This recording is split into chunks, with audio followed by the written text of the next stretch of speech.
மகாராஷ்டிராவில் மின் கட்டணம் குறைக்கப்படுவதாக முதலமைச்சர் தேவேந்திர பட்னாவிஸ் அறிவிப்பு. முதல் ஆண்டில் 10%, 5 ஆண்டுகள் முடிவில் 26% வரையும் மின் கட்டணம் குறைக்கப்படும் என தகவல்.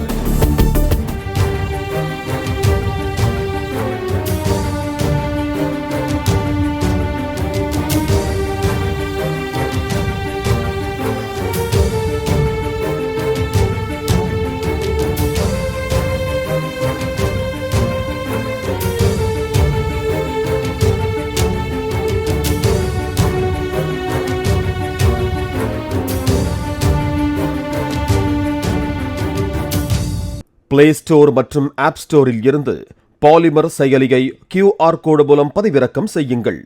செய்திகளை உடனுக்குடன் பெறுங்கள்.